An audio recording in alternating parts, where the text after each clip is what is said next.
Okay, so good afternoon. It's my pleasure to welcome you today to today's event, which is sponsored by NYU Stern's Center for Global Economy and Business. Now today, we're very honored to welcome Roberto Azevêdo, the Director General of the World Trade Organization. So I want to say a couple things before we kick off about the plan for today's program. Ambassador Azevêdo will kick off with a brief introductory remarks. Thereafter, we invite you to submit questions using our audience participation software. So I guess you can hit that up there. And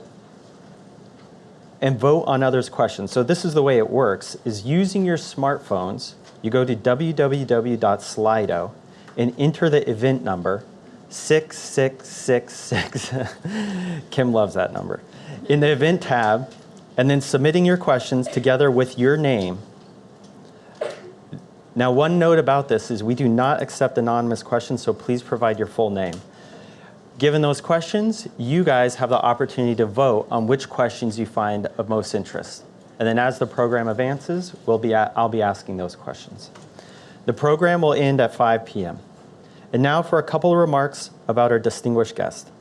Roberto Azevêdo has served as Director General of the WTO since 2013. During this service, the WTO has negotiated key agreements on agricultural trade that aim to integrate the least developed nations into the global economy. The WTO also expanded the Information Technology Agreement, first major tariff-cutting exercise at the WTO since 1996. Previously, Ambassador Azevêdo was Brazil's permanent representative to the World Trade Organization and other international economic organizations in Geneva. Having joined the Brazilian Foreign Service in 1984, the ambassador has also served in a variety of roles at Brazil's Foreign Ministry, culminating as Vice Minister for Economic and Technological Affairs. Ambassador Azevêdo holds a degree in electrical engineering from the University of Brasilia. He also attended the Instituto Rio Branco, the graduate school of diplomacy run by the Brazilian Foreign Ministry. Please join me in warmly welcoming Director General Azevêdo to Stern.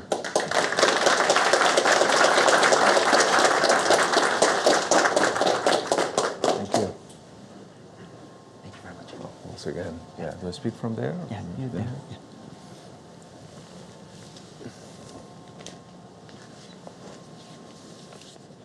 Well, don't worry, I'm not reading this stuff. I just want to make sure I don't forget some stuff to mention.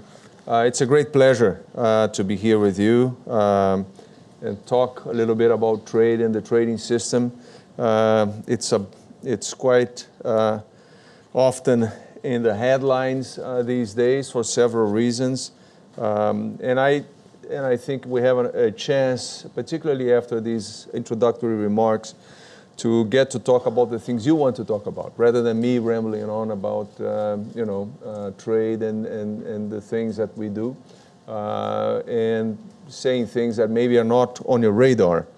So let me start by mentioning a little bit, talking a little bit about what the WTO does and the importance of the system in today's world. And I would say, the WTO is a bit like air. You don't really pay attention to the air, but you're breathing. And you use it all the time. It's important for your life. And you only notice the existence or non-existence of air once it's taken away from you. And that's exactly the situation of the WTO. If it's functioning properly and if trade is flowing smoothly, nobody pays attention to it. But the moment that it's cut off, then everybody notices.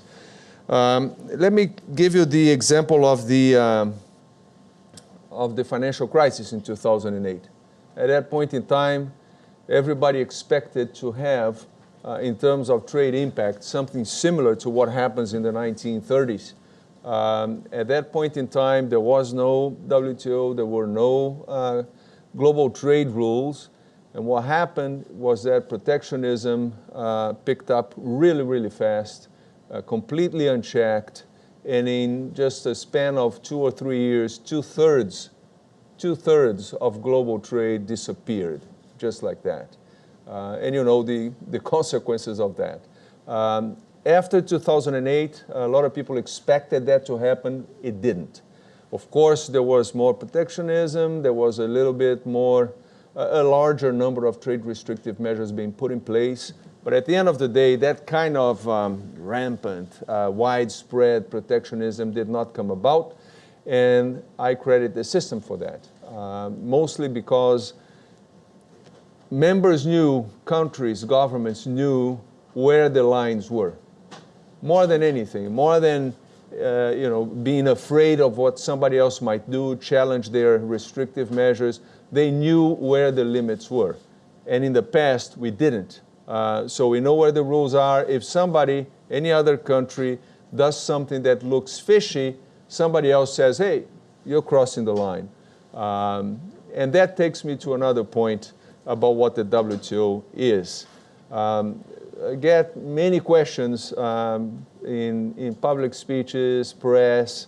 Why didn't the WTO do this? Why didn't the WTO do that? Why did the WTO allow this to happen? And it's important that we set up from the start, or explain from the start, that the WTO is not a referee like a football referee or a soccer referee, where if the play is ongoing and something happens that violates the rules, the referee blows the whistle and says, hey, stop play, you can't do that, and then he decides how to continue the match from that point on. The WTO does not do that. So we don't blow the whistle on anyone. In fact, we're not allowed to. We observe, we are there. If something happens in the match, so in the trade relationship between countries, that somebody doesn't like it, then they complain with each other, not with us, with each other. So members talk to each other, they say, you cannot do that, that violates the rules, the agreements we have. If, at the end of the day, they cannot find a solution, then they call us. They say, well, I'll bring that to the WTO, and they're going to be looking at this, and we'll decide who has the right, who has the wrong in this particular issue. So it's very important that you understand that a lot of what happens out there, we may or may not like it, but we will not do anything. It is the members who have to trigger us before we step into play. So the WTO today covers 98% of global trade. So this is pretty much everything. All trade that you see going out there in the world is conducted under the rules and disciplines of the WTO, which were, by the way, negotiated by the members themselves. So that's also very important. We didn't impose that on anybody. The rules are there because all members agreed to those rules up front. Now, let me see which is the best way to go about this. Trade tensions, I think that's important. At this point in time, anybody who has been following trade closely sees, the trade tensions, particularly between the United States and China, but not only there, in several other areas, those tensions are coming up. So more trade restrictive measures are being put in place. That is affecting global economic growth, that is affecting trade flows. Just last week, was it last week, Keith, or the week before that? Anyway, very recently, we issued our projections for trade expansion in 2019. So to put it in perspective, in 2017, trade growth was about 4.6%. 2018, so last year, our projections and confirmed subsequently, trade expansion was around 3%. So it fell from 4.6 to 3%. And this year, 2019, what we see is a projection of about 2.6%. So trade is decelerating. It's not retracting, but it's decelerating. Of course, together with global economic growth, because global economic growth is also going down, but trade is going down a little bit faster than that. Now, the only new element since 2017, 18, and 19, according to the economists who do this analysis for us, is uncertainty. The fact that governments are applying measures against each other at the level that we see today, it is basically scaring off investors. They don't know what is going to happen. Nobody's risking anything at this point in time until they have more clarity about where we're going, what the situation is. Is this going to improve? Is this going to deteriorate? We don't know. That's the reality. And that uncertainty is the main factor in dampening global trade growth, and I would say as much also GDP economic growth. So that's where we are at this point in time. What can we do? How can the WTO help? I think we are helping in many ways. We are talking to both sides and explaining that these things have consequences, that the scenario we live today, this deceleration, for us, it's not surprising. We said that was going to happen about a year ago when this began.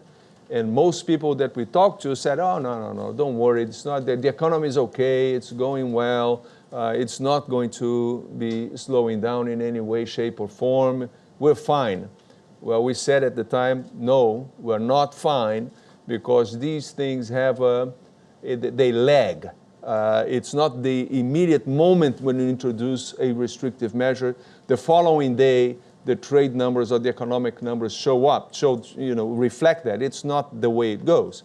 It takes sometimes a year, two, before you see that effect actually affecting the statistics. And that's exactly what is happening now. So that's one thing we're doing. We're talking to the parties. We're trying to facilitate, create channels of communication. But most of the conversations these days are bilateral. So they're not talking through the WTO, they're doing it bilaterally. And that's okay, that's fine. As long as they figure something out, that's fine too.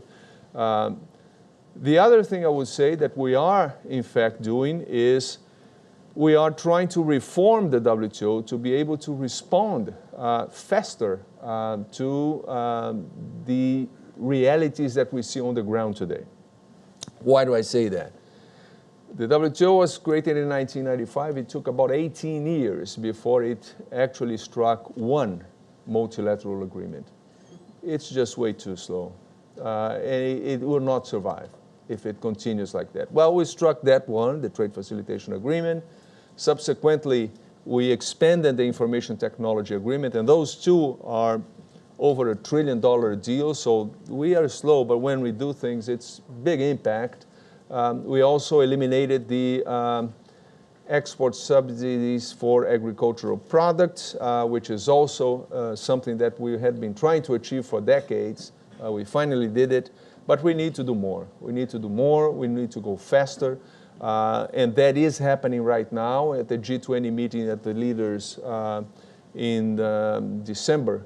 They called for a reform of the WTO, which we welcome very much. We're doing that in 3 pillars. So the regular work of the WTO, we're trying to make it more expedited, even more intense than it already is, and mostly more transparent. More transparent with monitoring functions working in a more complete and accurate way than we have now. We are looking at dispute settlement. We have a problem with the appellate body because the United States is blocking the appointment of appellate body members for quite some time. By December, we may not have enough members at the appellate body to hear appeals, and that may paralyze the system. Members are trying to figure out something that would allow for the system to continue or fix it between now and the end of the year.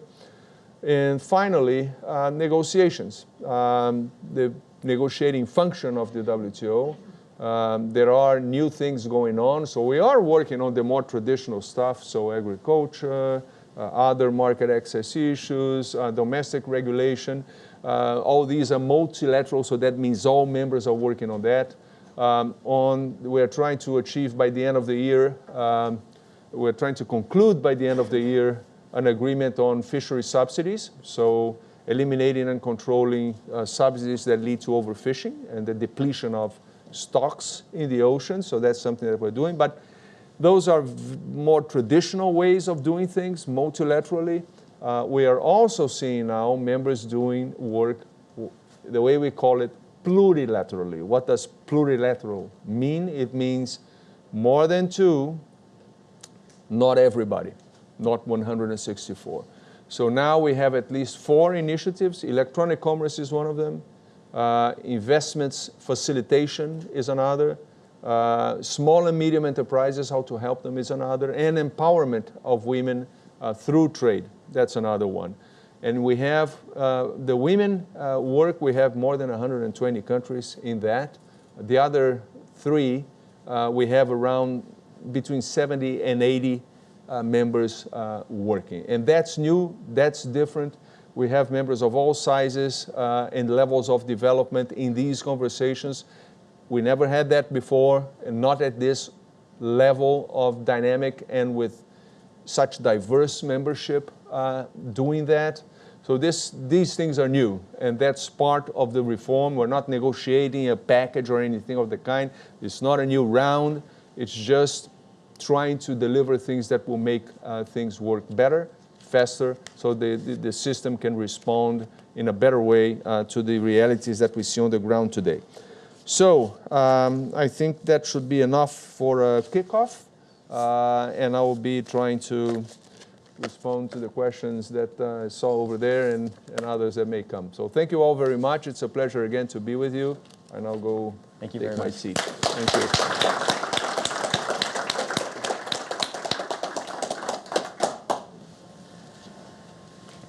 Okay, so just to remind you, we have our questions on the board here. Yep. You can go to Slido, event number 666, type in the questions, scroll through this, vote on what you like, and then we'll try to get through them. Now, with that said, because I'm in charge, I get to ask the questions I want to ask. Okay? So in the audience is my class. It's Economics of Global Business. And one of the things we talk a lot about is, why does trade matter? In fact, some of you are probably laughing because I keep writing on the board, why is trade good? Why is trade good? You know, in the United States, I'm gonna, my glasses up, but in the United States, we hear a lot of, especially leading up into election of 2016 and post that, you know, segments of the population in the United States have identified trade, rightly or wrongly, as something that's hurt them. And then I think this is something, for me, new to see, and I think we need to go back and ask ourselves this question, why is trade good? Why should we be invested in the WTO and this process?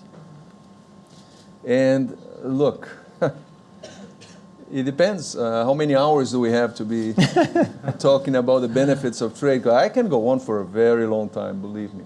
But I think, I mean, your students are quite aware of the fundamentals of economic trade allows for more efficiency, better choices in the market, lowering consumer prices, optimal allocation of resources.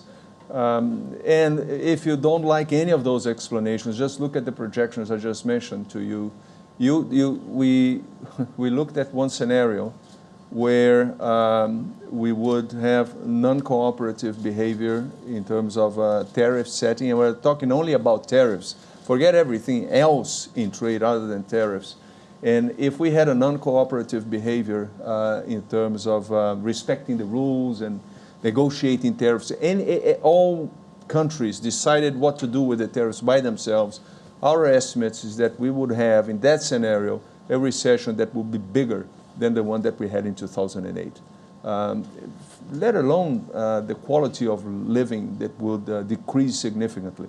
The reality is that this conversation that you just mentioned, it's very emotional. It doesn't follow really rationality. And I'll get into that. You know, we went to in Davos, of all places, Davos, where all the businessmen are there, right? And, you know, the business community, economists, everybody's there understands this. And at the beginning of each session, they tend to ask a question. And when I'm there, one of the obvious questions is, trade, is it good, is it bad, etc. And most of the answers started with a negative, tone. And that tells you how emotional this thing is. But if you ask, do we need rules for trade? Then overwhelmingly, everybody says yes. So I think the feeling is that trade is good, but it is not by itself going to solve problems. It needs other complementing measures, other things that go along with it. The main reason, I think, for the negative sentiment comes with the structural changes that we see in the economies today. New technologies, they are very disruptive, particularly with the labor markets. 8 out of 10 jobs that are lost today are lost to new technologies, to innovation. Does that mean it's bad that we're losing jobs? No, it's great. We're being more efficient, and more jobs are being created than lost. The problem is that the guy who lost his job in the manufacturing sector, in the more traditional segment of the economy, is not going to be the guy that is going to be filling the job in the tech sector, in the more dynamic sector of the economy. And this is structural, and this is not going to change. The economy may pick up tomorrow and begin to grow like crazy. This is not going to change. These tensions are going to be there. Now, mostly for politicians and the political system, and I'm not talking about the US here, right? I'm talking about countries in general. It's easier for them to blame, what's coming from outside, be it the imports or the immigrants or anything that's coming from outside, than to recognize that they need to do something.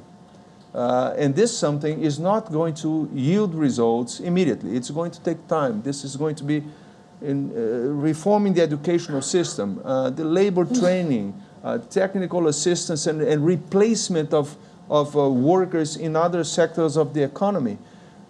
Even the social security system in many countries need to be rethought to reflect this reality. Now that's tough, and frankly, it's easier to go for the easy blame. Imports are bad, and so on and so forth. So, I mean, I can go on and on and on, but I think this gives you a flavor of, how we see this.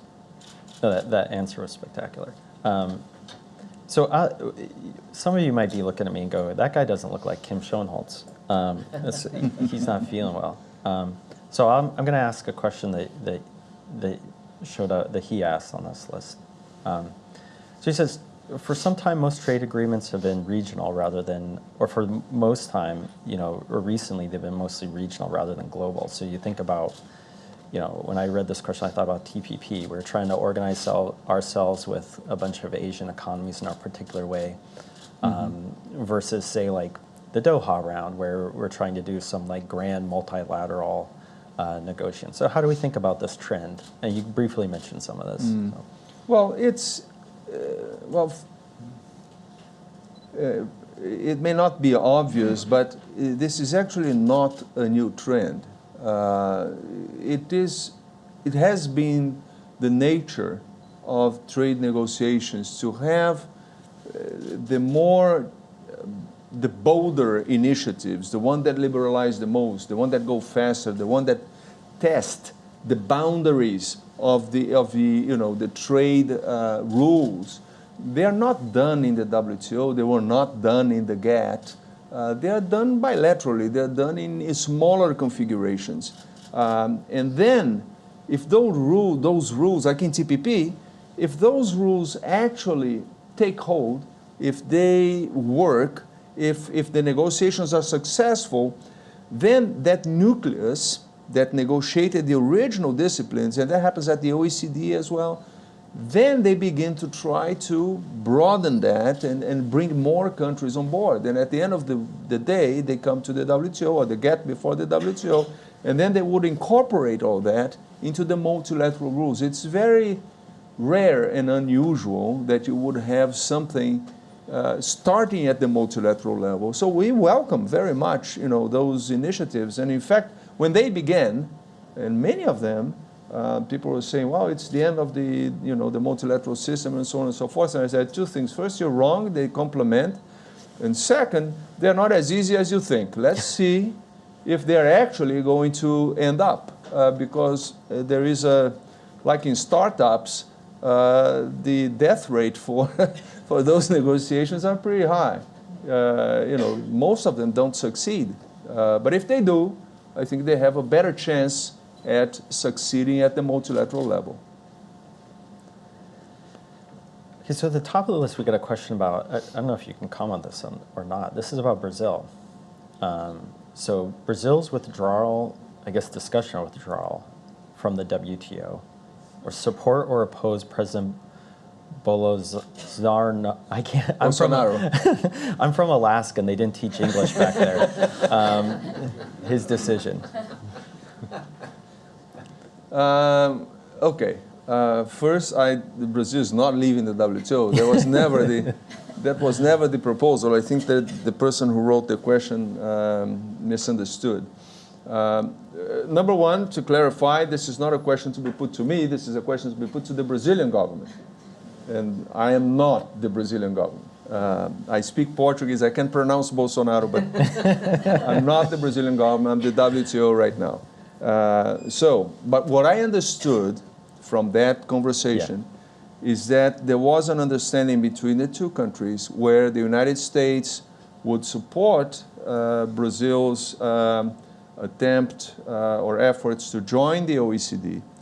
In exchange, Brazil, if I understood correctly, again, this is not to me, this is Brazilian government who has to answer that, Brazil would begin to not use the special and differential treatment in future negotiations that could be granted to developing countries. But there are questions. First, they're not leaving the WTO. That, for me, is very clear. You don't have to ask the Brazilian government. They already told me. So that one is clear. The second one is they're not, as I understand, they're not necessarily giving up the status of developing country. They're just not using the space that they would have as a developing country in terms of special and differential treatment that is accorded to those in future negotiations, not for the past, but looking forward. That's how I understood it.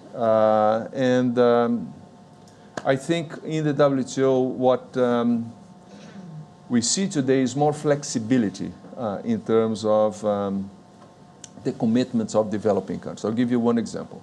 The trade facilitation agreement that we struck a few years ago, developing countries, each one will decide which commitments they implement immediately, which they need more time, which they need technical assistance.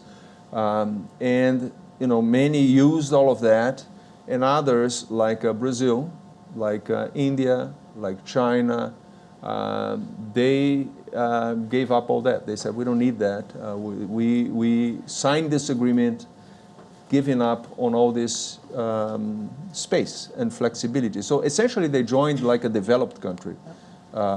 And that may be the future. In the future, I think you may have different developing countries exceeding with different commitments, but that's for the future negotiations to tell. At this point in time, I don't know exactly what is going to happen. This is a big discussion in the WTO, particularly because under the chapeau of developing countries, you have very different economies. You have China as a developing country. You have Brazil as a developing country. You have Korea as a developing country. You also have Tanzania or Rwanda or Honduras or Uruguay. So very different economies, very different levels of development under the same classification. So this is a very hot discussion in the WTO. I'm not going to say much more about that. Yeah. So we have another question from Professor Carpenter, who's asking about how's the WTO view China's Belt and Road Initiative? Well, as I understand it, the Belt and Road Initiative is an attempt of China to connect better with other countries in the region, but not only in the region, I mean globally. So developing infrastructure, other means of communication and logistics with these countries. It is sometimes controversial, but look, we are in a world where frankly, 2/3 of the products that circulate in the world today in trade, they are built in at least 2 countries.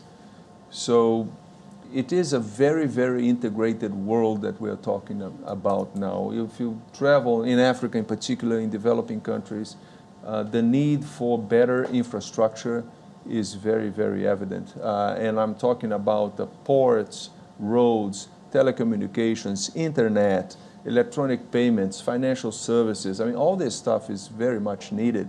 I think China is doing its part in trying to connect better. And I think, well, I understand why they're doing that. Should we be worried that they would use these, these investments in an exclusionary way? In a exclusionary way. Because I don't understand exactly what exclusionary would mean. Sometimes people, I've heard comments about the nature of the contracts, how they are done, the use of workers from local origins or coming from China and so on and so forth.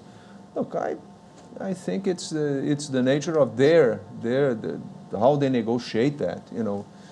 Countries negotiate it differently.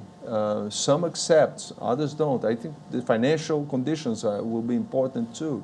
There are some projects where unless China came with the financing and everything, it would never happen. So the country may be more willing to be flexible in the terms of the negotiation. I think it varies from situation to situation. I wouldn't pass judgment across the board on an initiative that big. So we have another question from Professor White. So this is a big talk. We talk about this all the time at lunch. Is it appropriate for intellectual property issues to be part of trade agreements? Well, Again, it's only the trade-related aspects of intellectual property rights that are covered by WTO. So we call it the TRIPS agreement. It's not an IP agreement. That's WIPO. That's the World Intellectual Property Organization. And we have very well-defined areas of expertise and coverage. So I'm with Francis Gurry all the time, and we exchange views about what things are happening in the WTO that will be complemented in what they do, and the things that they do that we can complement. The TRIPS agreement is precisely that. It's trade-related intellectual property aspects. And clearly there are areas in IP that affect trade, or that can be affected by trade. That's the only area where we work. All the rest, patents, giving patents, the sufficiency of patents, and other types of authorship rights and things, that's WIPO. That's not the WTO. It's not the WTO. So I like this question a lot. It's another professor, Walker Hanlon.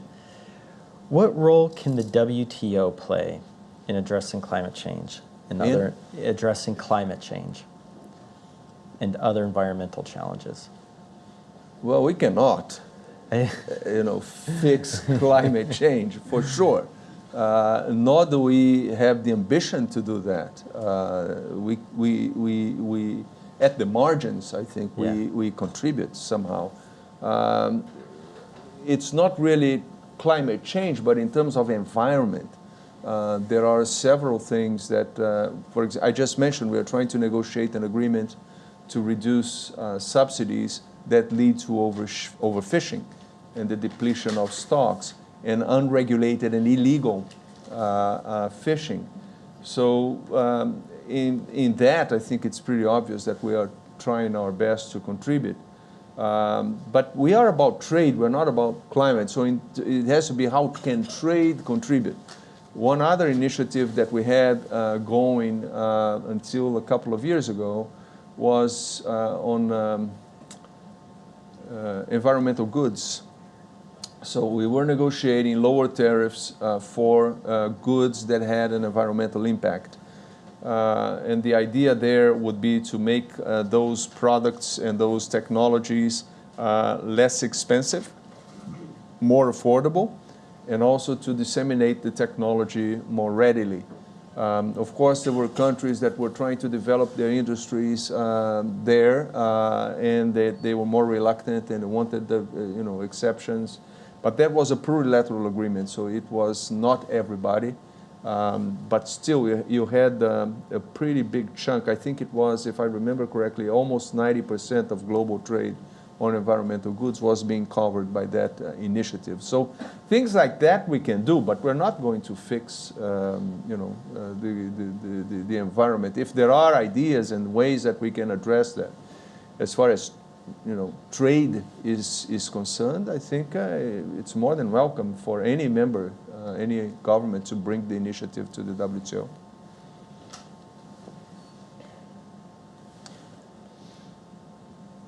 So let's do another one here. This is what speaking of our president. Do you believe that our president in the United States? Do you I thought I heard it right. Yeah. Just want to make sure. Yeah. So this gets the hard questions now. Do you believe that President Trump's tariffs break WTO rules? And if so, what mechanisms would you suggest for mitigation? Well, I just said there that we don't blow the whistle. No matter what we see, we just don't blow the whistle. Members are the ones who have to talk to each other. And it's always a gray area. There's always an explanation for an action. No member takes an action and says, I'm doing it just because. Most of them say, I'm doing this, and here's the explanation. And so far, I never, and never is a strong word, but I will use it this time around. I never heard a member say, I am taking this action, and by the way, I am violating WTO rules. That one I never heard, and I don't think I will for a while. So, I mean, the follow-up then is that, I mean, Kim asked this question, I was thinking as well, is, okay, there's some dispute between the United States and China. And, we're trying to litigate this in a particular way through imposing tariffs, but, the WTO has a dispute mechanism component to it. And so the question is it working? Is it satisfying the stakeholders' needs in response to, disputes? Well, frankly, the system works and is only as effective as the members want it to be. In the case of the United States and China, you saw tariffs being raised on the one side, the other side responded, and frankly, they are now both litigating in the WTO. Now, I have said before, and I don't think I'm telling you anything new, that I don't believe that when you claim national security to adopt certain types of measures, that the best place to figure that out is in the dispute settlement mechanism of the WTO. Those things are usually very loaded with political sensitivities, and I don't think it is the WTO system who is there to be deciding what the national security boundaries of any country are. But frankly, they are doing that. They're bringing cases to the WTO. One just came out. And I think in situations like that you just mentioned, the system will do its part. I mean, if they bring the case to the WTO dispute settlement mechanism, we will do it. But at the end of the day, it is bilaterally that you have to figure it out. You know, it's talking to the other side and trying to find a way forward and trying to find a modus vivendi that, you know, is acceptable to the two.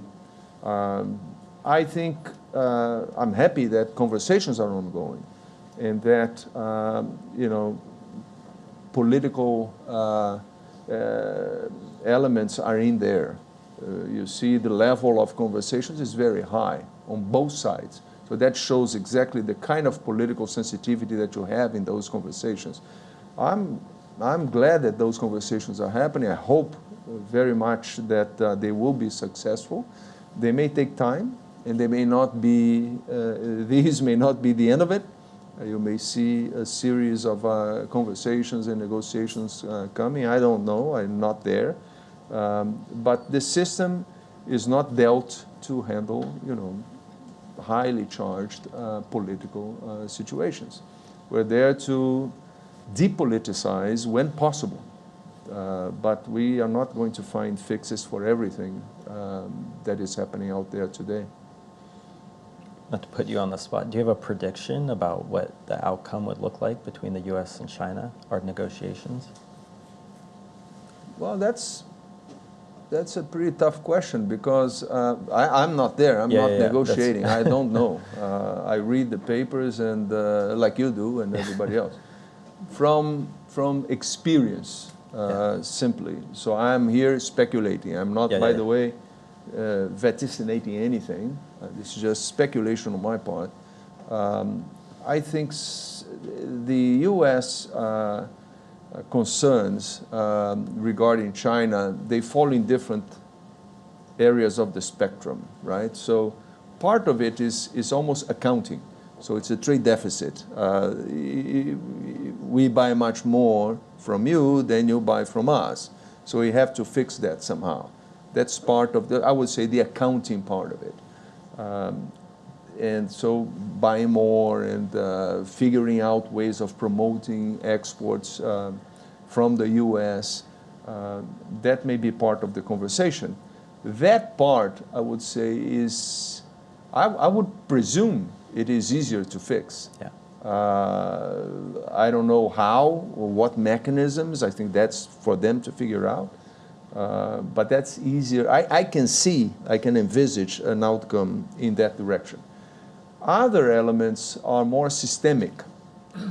Things like the way that the Chinese economy functions, the kind of subsidies and incentives that exist for particular sectors or firms. And to the extent that those misgivings get into the deeper core of the way that an economy functions, that's tougher to find outcomes, I would say. And it may be a longer conversation as well. If you look at what is happening now, I mean, these conversations started in January. We are in what, April, beginning of April? I mean, trade negotiations take quite some time, you know, if you want to get them done and go deep into a trade relationship between any two countries or a region. In 4 months, there's so much you can do. But I hear a lot of optimism in terms of public statements on both sides, I would say, even. And so I think something is happening and something may come out. But I'm not sure that whatever comes out is going to be addressing the whole spectrum of concerns that have been expressed so far. So here's a question, going back to Latin America. Is there anything on the WTO's agenda to address the Venezuelan crisis? What's the opinion regarding the role that international organizations are playing in it? And this probably is outside the boundaries, but... No, like, this is a United Nations issue. It's not a WTO issue. Venezuela is a situation that at this point in time is being dealt almost from a geostrategic perspective. It's not a trade issue. I mean, there will be trade impact. For example, sanctions that have been imposed and things like that which, by the way, Venezuela is challenging somehow. So all that, those things are there, but Venezuela, the situation there it transcends merely the trade relationship between Venezuela and other countries, I think. So here's a question from, I believe it's my student, Varun. This is related to what you were saying earlier. How does a country go about reducing structural frictions? Reducing structural frictions, so facilitating people moving to new jobs or opportunities for people to gain from technological change or trade. It says education's the obvious answer, but if that's easy, why hasn't every country done it already? What is the easy part? Education. Education. I wish. Education is certainly part of it. But I think, what at least us in the WTO, what we have been doing, we're looking at things that make trade inclusive. What does that mean in reality? What that means is, how do we make it possible and easier for anybody who actually wants to engage in trade and participate in the global markets to do that? Because it's not obvious. I tend to say, that trade is there for everyone. The new technologies that are now emerging, they are facilitating, the work of small and medium enterprises. Anybody basically today with a computer or a telephone and an internet can, participate in the global market as consumers, but also as exporters. But there is still a lot of how can I say, costs involved in participating, and all types of costs, including information costs. If you want to export a bottle of water from a country A into country B, the regulations, the taxes, the cost, the transportation, that whole set is different than if you're exporting to country C. For a big company, they know how to do that. So the big companies, the big operators, the cost of doing trade is basically, a line on the spreadsheet. There is a cost there. For a small enterprise, for a family-owned enterprise in your country, etc., it's not just that. It's the ability to trade, and that makes the deal sometimes. The lack of information by itself is sometimes imperative and will not allow the deal to take place. So it's a big task. We are trying to do that. We're trying to address that, and the new technologies help. We have, for example, now we are working together with the ITC, the International Trade Center, a project to give information. So if you are a small enterprise and you want to export anything, like I said, that bottle of water, to a particular country, you go on the website and it will give you all the regulations, all the things that are required, even the sanitary requirements, to make sure that the water comes from a clean source. Because it's not only the tariff, there are all sorts of, labels and regulations that you have to comply with, and they're very, very tough. We're trying to simplify that. The trade facilitation agreement was all about trying to facilitate trade, but the only way that you can really make trade work for everyone is if it is transparent, if it is not as costly, and if you have a playing field that it's tilted towards the smaller player. Because the bigger player, they will do it. They will figure something out. So following up on that, you mentioned some programs to make trade empower women. So could you say a couple things about that? Well, one of the things we're doing is that I just mentioned. We call it the PING program. So if you are an exporter of bottles of water, every time that a country introduces a legislation that affects the sales of bottles of water, you would receive a message on your cell phone saying, well, country Z is now requiring that the label include the percentage of sodium that is contained in the water or something like that. So they are permanently informed of things like that.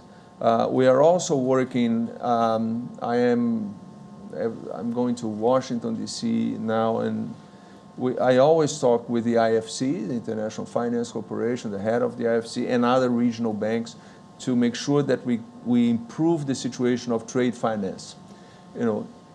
80% of the global transactions, they are financed somewhat, 80%.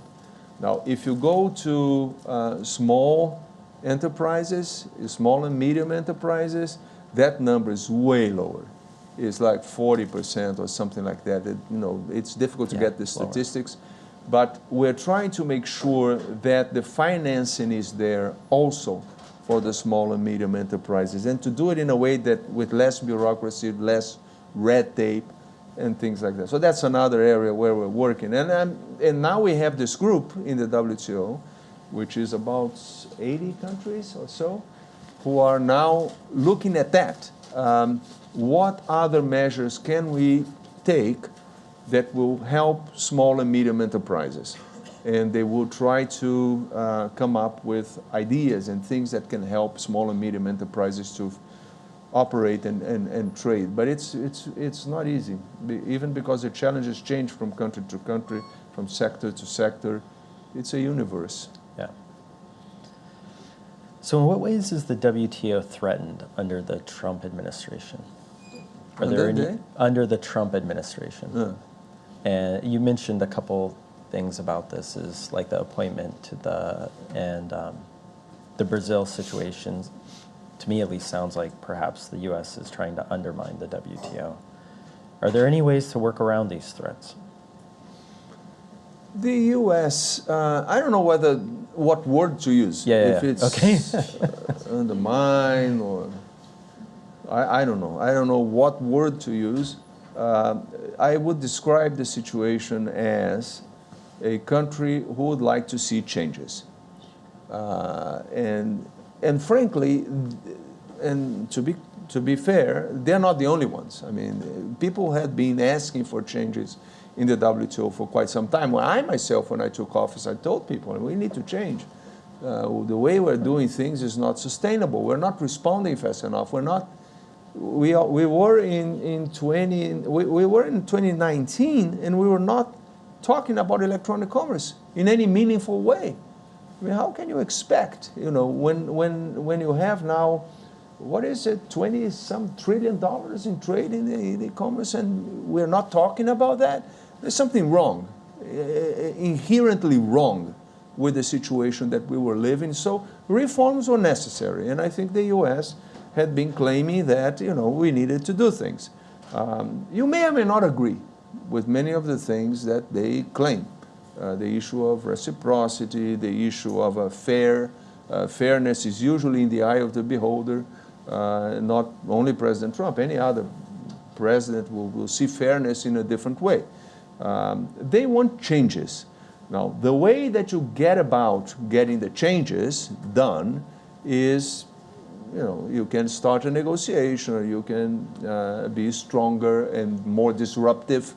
I think the approach of the United States in Geneva has been very forceful, and that may be understood by many as undermining the system. But at the same time, they are the country that brought most disputes to the WTO in the recent past, more than anybody else. They are negotiating e-commerce. They are actually one of the most active negotiators in e-commerce. They are negotiating fishery subsidies. They are actually very active in those negotiations as well, and in other negotiations. In some other areas, they're silent. They don't say a word. So I think, they are being forceful, they're being active, they're being disruptive in some areas, well, we're using that to negotiate and to improve the system if we can. So thinking about in Europe, in particular United Kingdom, if there's a no-deal Brexit, what does that look like? How do they piece back together their trade regime? Well, Brexit is a tough conversation because few people today in the world can tell what's going on. But I would say first, anything that we say about Brexit depends first and foremost on what terms there is, the divorce happens. That is the first step. And then we figure out everything else. Now, under the assumption that your question put, so I'm not saying that is what is going to happen. You suggested this scenario of having absolutely no agreement whatsoever and just the departure, and then, as they say it, falling under WTO terms. Well, for us, the outcome is pretty obvious. WTO rules apply. Yeah. So, tariffs, it will be the tariffs that with those countries with whom they have preferential agreements, like the EU, and countries with whom the EU has agreements, the UK will begin to pay, the most favored nation tariff. So the tariff that has been agreed in the WTO. Instead of getting with zero duties, they will pay the taxes, whatever the taxes are. But it's more than that, because you have, in some areas, you have services, services commitments. In the case of the EU, you have financial services, you have telecom services, you have legal services, you have all sorts of services that those commitments may change. And it's not very obvious how that would be. I would say that the impact in terms of costs for the UK exporters, it would vary from sector to sector. So those who export products where the tariffs are low, mostly in the industrial sector, maybe in terms of tariffs alone, it may not be that disruptive. But you have labeling, you have everything that happens behind the border, technical standards, sanitary and phytosanitary standards also. That takes me to the ag sector, the agricultural sector. The tariffs are much higher. But that is going to be a higher impact for sure. And even in industrial goods, in some areas you may have pretty significant tariffs. Automotive, for example, could be significant, the kind of barriers that they will face. But the rules are there. We know exactly what is going to happen if there is zero agreement whatsoever. So for us, it's not a big problem. So I hear this is a question from I think he's in my class too. It concerns issues about human rights and how it interacts with trade. So some countries, it says, remain globally competitive by offering cheap labor, less regulation. How can we ensure trade doesn't come at the cost of quality of life? Yeah, well, the trend of outsourcing your production to countries that have a lower costs for trade is decreasing. And that is, we have a number of statistics. I apologize, I don't have the numbers in my head right now. But the proportion, when you set up your global value chain, for the production of a particular product, it is somewhat quantifiable, your choices in terms of how much is there because of proximity to the raw product, or proximity to major consumer markets, or because of the cost of labor is lower, or even because environmental standards are lower, and so on and so forth.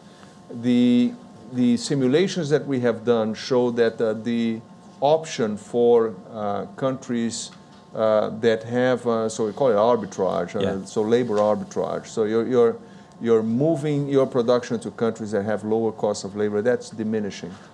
That's diminishing. And it usually happens in the early stages, but once that country begins to, in the case of China, for example, early on, a lot of low labor cost production was outsourced to China.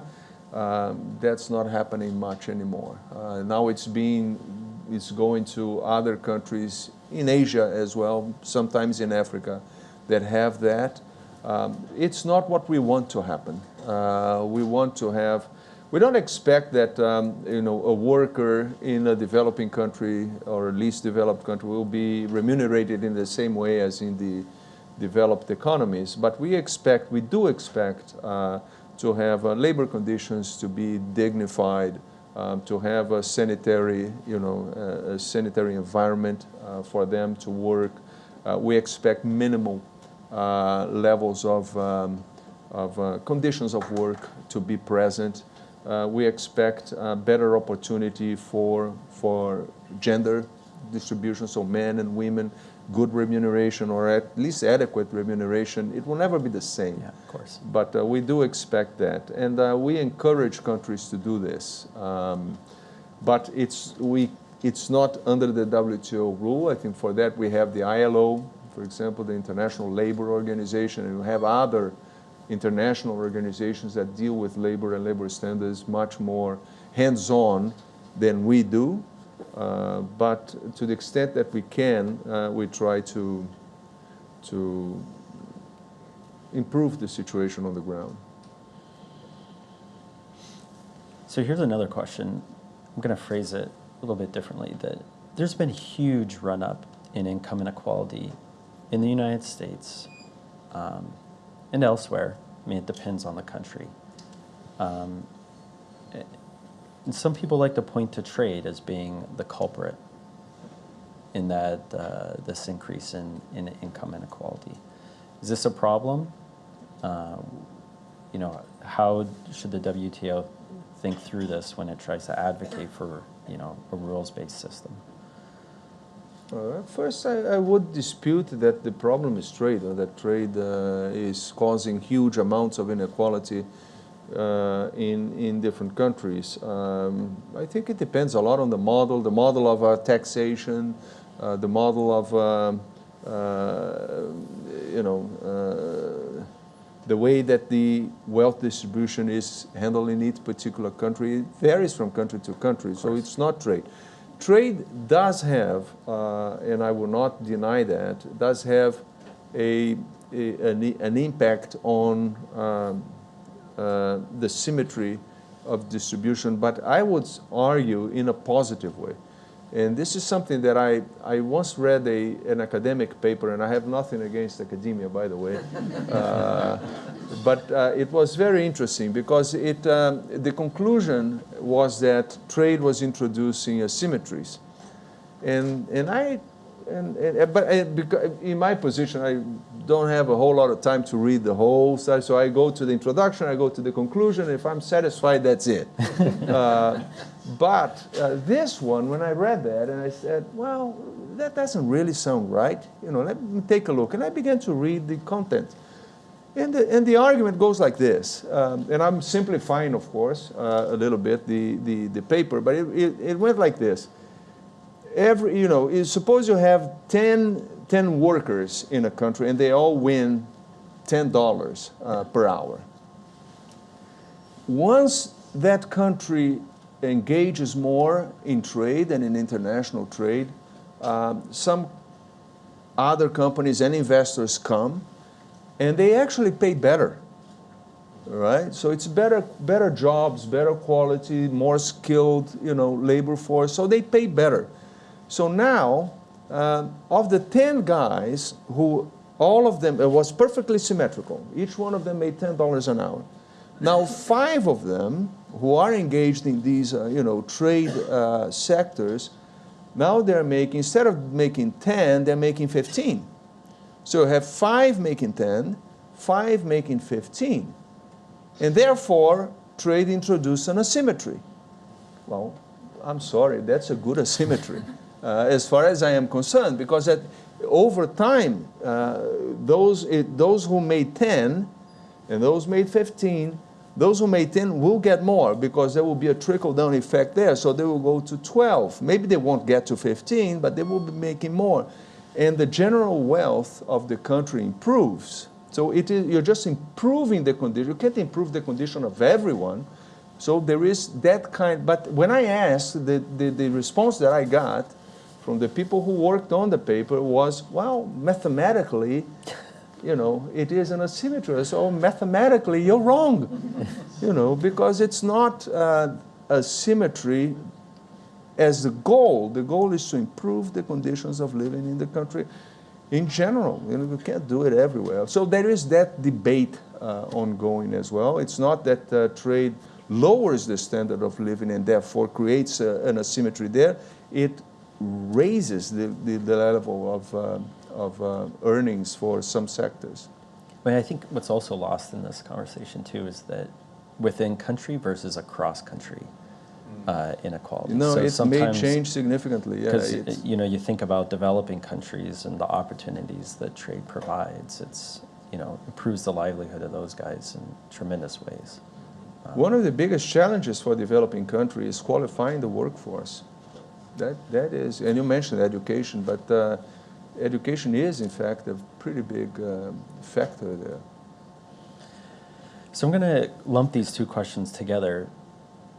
You highlighted this, but let's kind of start about today. Has the world trade system plateaued? And then, but moving forward, what's the biggest challenge that the WTO is facing in the coming years? I think the reform. I think the WTO has to improve in all those areas of its functions, particularly in the negotiating function. The problem we have is that if you're negotiating in some areas with not all members, it is important that you give a chance for all members who want to be part of that to participate, and that's what's happening now. So all those plurilaterals that I mentioned, they're all open-ended, so anybody who wants to join in, they can. And at the end of the day, if they're not happy with the outcome of that negotiation, they did not get their way or something like that, they can walk out too. So it is very flexible in the way you do that.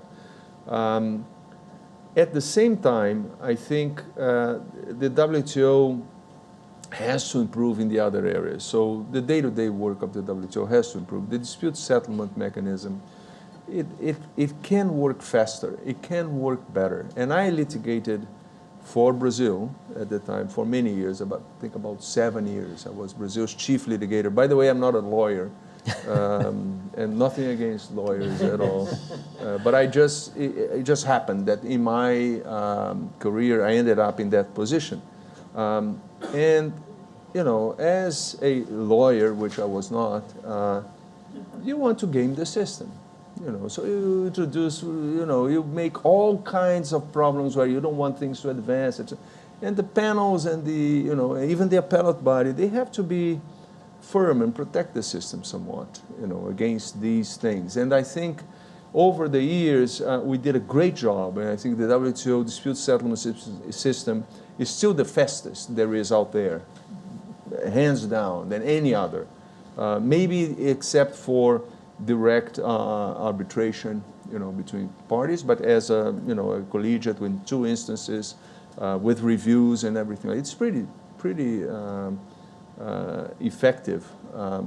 But it can be a lot faster because every day that goes by, sometimes millions of dollars are being lost, because of an illegal measure or something like that. I think there are many challenges to the system. Maybe to summarize my answer, I think the biggest challenge, really today for me, is for the common people to understand the value of the system. Because no matter what you say, no matter what you do, how much you do, often the perception is that the system is there for the big ones, the system is there to protect the big companies or to protect big capital and so on and so on. And it's not. It's not. It's a big, huge mistake, but sometimes I get that. So I'm going to finish up by asking, it's my own question. So we have at Stern a lot of business, students interested in business, but they also have interests in, say, public policy. And, what advice is, reflecting on your career, would you give towards a student who has those kinds of interests? I think there's a huge field out there, a lot of opportunities out there. One of the interesting things that I observed when I was a government official is that the companies themselves often don't understand what their rights are. And sometimes another country introduces a measure or something that affects their trade and their exports or their imports dramatically. And they just, well, it's a shame that this happened. But they don't realize that there is a remedy for that they can actually fight it out and win. And often that happens. But first you have to understand, and there's nobody out there telling them, you have recourse here. There's something that you can do. And that is a situation where you see the loss of income happening, which is an obvious situation. But there are others that are more perverse.